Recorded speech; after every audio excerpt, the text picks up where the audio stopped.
முன்ன பின்ன பேப்பர் படிச்சிருந்தா நாட்டில் என்ன நடக்குதுன்னு தெரிஞ்சிருக்கும். டெய்லி காலைல பேப்பர் படித்தா மட்டும் பத்தாது, அங்கே அனைத்து கட்சி கூட்டத்தை கூட்டி அனைத்து விவசாயிகளோடையும் போய் கலந்து பேசி அவங்களுடைய கோரிக்கைகள் என்னென்னு நீங்கள் தயவுசெய்து கேட்டுக்கொள்ள வேண்டும். மாண்புமிகு பேரவைத் தலைவர் அவர்களே,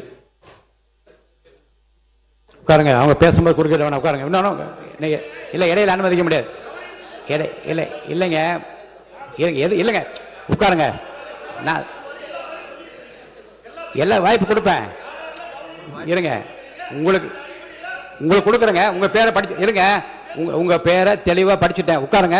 உங்களுக்கு இல்லை, இப்போ அவங்க பேருங்க. அவர் இல்லை, இருங்க, உட்காருங்க. விதிகளின்படி தான் நடக்குது. உட்காருங்க. நான் சொல்றதை கேட்டு. எதிர்கட்சி தலைவர் இன்னும் முடிக்கலைங்க. அவர் பேச முடிச்சுட்டாரா? இன்னும் எதிர்கட்சி இன்னும் முடிக்கவே இல்லை. உட்காருங்க. நீங்க அவர் பேசி என்ன அதுதான் பேசுறேன். எது சட்டமோ எது விதியா தான் நான் பேசுறேன். எனக்கு பயப்பட சொல்லி நான் சொல்லுங்க. அவைக்கு பயப்படுங்க, விதிக்கு பயப்படுங்க. எனக்கு பயப்பட வேண்டாம், விதிக்கு பயப்படுங்க. மாண்புமிகு எதிர்கட்சி பேசி முடிக்கல. அவர் பேசி முடித்த பிறகு அவர் பேசுகிற போது குறுக்கீடு பாருங்க. அவர் பேசுகிற போது தயவுசெய்து உட்காருறீங்களா? உட்காருங்க. என்ன உட்காருங்க, நான் அனுமதி தரேன். பேரவை முன்னவர் பேசுங்க. பேரவை முன்னவர் உட்காருங்க, பேசுங்க. நீங்க பேச கருத்து சொல்லுங்க. மாண்பு பேரவைத் தலைவர் அவர்களே, ஒரு நிமிஷம். மாண்பு பேரவைத் தலைவர் அவர்களே, எதிர்கட்சி தலைவர் சொன்னதற்காக இல்லை, ஒரு நிமிஷம். எதிர்கட்சி தலைவர் குறிப்பிட்டதற்காக அதற்கு ஒரு பதில் அளித்ததற்கு பிறகு முறைப்படி உங்களுக்கும் அந்த வழங்கப்படும். ஆகவே நீங்கள் அதுக்குள்ள அவசரப்படாது. அதுதான் சொல்கிறேன், நான் அதுதானே சொல்கிறேன். மாண்புமிகு முதலமைச்சர் அவர்கள்.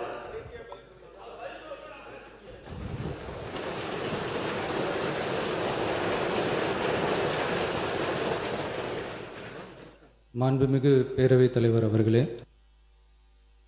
காவிரி விவகாரத்தில் எதிர்கட்சி சில விவரங்களை கேட்டிருக்கிறாங்க. காவிரி நமக்கு உயிர் ஆதாரம், நம்மளோட உணர்வு ரீதியான ஒன்று. அதனால் அதை வச்சு அரசியல் பண்ணுற எண்ணம் துளி கூட நம்ம அரசுக்கு இல்லை.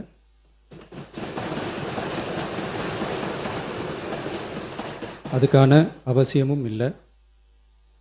மேகதாது விவகாரத்தில் நாம் எல்லாரும் சேர்ந்து தான் தீர்மானம் போட்டோம். அதை நேர்முக கடிதமாக மாண்புமிகு பிரதமர் அவர்களுக்கும் அனுப்பி வச்சிருக்கிறோம். அதோடு நாம் அப்படியே இருந்துடல.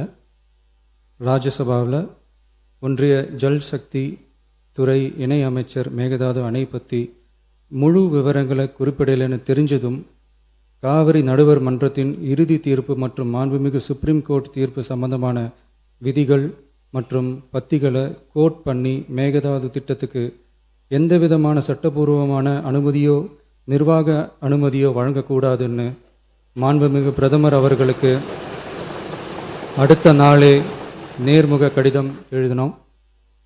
காவிரி நதிநீர் பங்கீட்லேயும் சரி, மேகதாது அணை கட்டுற முயற்சிகளை தடுக்கிறதுலையும் சரி, தமிழ்நாட்டோட உரிமையை நம்ம அரசு கொஞ்சம் கூட விட்டு தரவே தராது.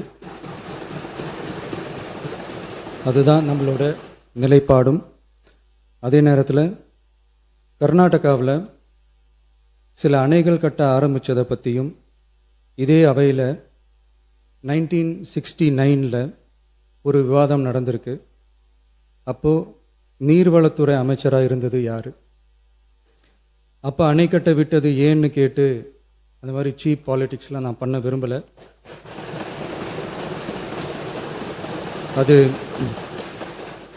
அது நம்ம நோக்கமும் இல்லை. ஏன்னா காவிரி விவகாரத்தை ரொம்ப கவனமாக கையாளணும். எந்த கட்சி ஆளுகிறது, எந்த கட்சிக்கு பெருமை, யாருக்கு பெருமைன்னெலாம் பார்க்கக்கூடாது. இது தமிழக மக்களுடைய பிரச்சனை அப்படின்னு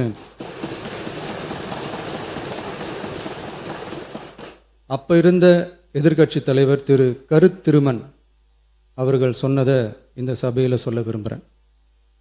காவிரி பிரச்சனையில் சம்பந்தப்பட்ட 2 மாநிலங்களும் ஒன்றிய அரசும் உட்கார்ந்து முடிவெடுக்கணும்னு 1969 இந்த சபையில் பேசியிருக்கிறாங்க. அதுக்கப்புறம் நிலைமை வேறு மாதிரியெல்லாம் போயிடுச்சுன்னும் நம்ம எல்லாருக்குமே தெரிஞ்சது தான். சட்டப்படி இந்த பிரச்சனையை அணுகிறதுல நாம் உறுதியாக இருக்கிறோம், அதில் மாற்றமே இல்லை. இருந்தாலும் ஒரு அட்டெம்ப்ட் எடுத்து பார்க்கலாம்னு தோணுனது தான் அந்த பெங்களூர் விசிட். அப்படி ஒரு விசிட் பற்றி ஃபஸ்ட்டு யோசித்து கேட்டதும் நான் தான். நாம் பெங்களூர் போக நினச்சதை பற்றி பல ஒப்பீனியன்ஸ் வந்துச்சு. நாம் போக நினச்சதுக்கு காரணம், ஒருவேளை இந்த பிரச்சனை தீர்க்கறதுக்கான ஒரு பாசிட்டிவ் சைன் கிடைச்சா நல்லா இருக்குமேன்னு ஒரு எண்ணத்தில் தான். இன்றைய காலத்தில் பகை நாடுகளை பேசி தீர்க்க பார்க்குறாங்க. பக்கத்து மாநிலத்தோட பேசி பார்த்தா என்னன்னு நினச்சேன்.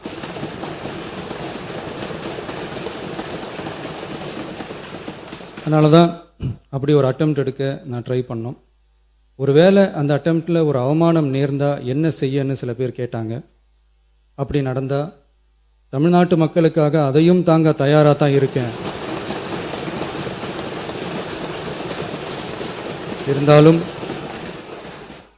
இருந்தாலும் நம்ம மேலே அன்பு காட்டின அத்தனை பேருக்கும் என்னோட நன்றிகள். இந்த காவிரி விவகாரம் பற்றி மாண்புமிகு நீர்வளத்துறை அமைச்சர் அவர்கள் உரிய விளக்கம் அளிப்பார். அதே மாதிரி காவிரி பிரச்சனையால் பாதிக்கப்பட்ட விவசாயிகளுக்கான அந்த இன்சூரன்ஸ் ப்ரீமியம் அரசே கட்டுறதை பற்றி கேட்டிருந்தாங்க. அதுக்கான விரிவான பதிலை மாண்புமிகு விவசாய அமைச்சர் அவர்கள் தருவார். அப்புறம் இந்த குறுவை சாகுபடிக்கு அந்த நிவாரண தொகுப்பு பற்றி எதிர்க்கட்சியிலேருந்து கேட்டிருந்தாங்க. அந்த குறுவை சாகுபடிக்கு அந்த நிவாரணம் ஏற்கனவே கொடுத்தாச்சு, வழங்கியாச்சு. இது அரசியலே நாங்கள் தான் அப்படின்னு சொல்லிக்கிறவங்களுக்கு இது எப்படி தெரியாமல் போச்சுன்னு எனக்கு தெரியல.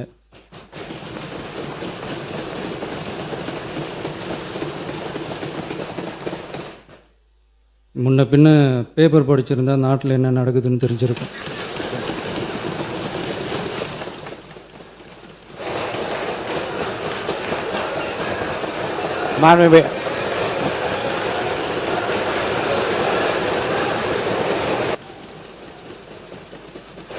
மாண்புமிகு எதிர்க்கட்சி தலைவர் சுருக்கமாக. கொஞ்சம் அமைதியா இருங்க.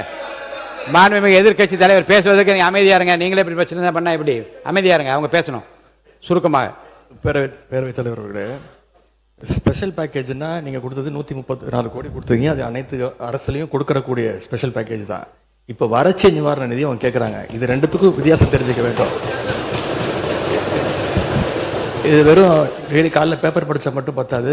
அங்கே அனைத்து கட்சி கூட்டத்தை கூட்டி அனைத்து விவசாயிகளோடையும் போய் கலந்து பேசி அவங்களுடைய கோரிக்கைகள் என்னென்னு நீங்கள் தயவுசெய்து கேட்டுக்கொள்ள வேண்டும்.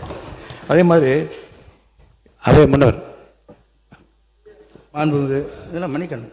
மாண்புமிகு எதிர்க்கட்சி தலைவர்கள் இப்போது வறட்சி நிவாரணத்தை பற்றி சொன்னார்கள். செப்டம்பர் இறுதி வரையிலும் பார்த்துவிட்டு தான் வறட்சி நிவாரண பணிகளை ஆற்றுவது வழக்கம். அவை அதை குறிப்பிட விரும்புகிறேன்.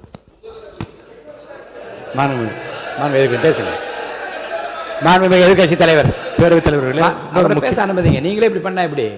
மாண்புமிகு எதிர்க்கட்சி தலைவர் சுருக்கமா முடிச்சு. தலைவர்களே, நாங்கள் இன்னொன்று திரும்பி கேட்பது தான், கர்நாடகாவில் அவங்க அனைத்து கட்சி கூட்டத்தை கூட்டி முன்னாள் முதலமைச்சர்லாம் வர சொல்லி அவங்களுடைய கோரிக்கைகள்லாம் கேட்டுக்கிட்டு இருக்காங்க, தொடர்ந்து கேட்டுட்டு இருக்காங்க. இந்த தாவேக அரசு ஏன் அனைத்து கட்சி கூட்டத்தை கூட்டுவதற்கு என்ன உங்களுக்கு பயம், என்ன உங்களுக்கு தயக்கம் என்பதை நான் கேட்டுக்கொள்ள விரும்புகின்றேன். அதே மாதிரி குறுவை பாதித்த சம்பவம் இன்னைக்கு கேள்விக்குறியாக நிலையில் விவசாயிகளுடைய தொடர் கோரிக்கை டெல்டா மாவட்டங்களை வறட்சி பாதித்த மாவட்டங்களாக அறிவித்து அதற்கான உரிய நிவாரணங்களை அவங்க தொடர்ந்து கேட்டுட்டு இருக்கிறாங்க. எனவே அதையும் இந்த அரசு செய்ய வேண்டும் என்று கேட்டுக்கொள்கின்றேன். நன்றி.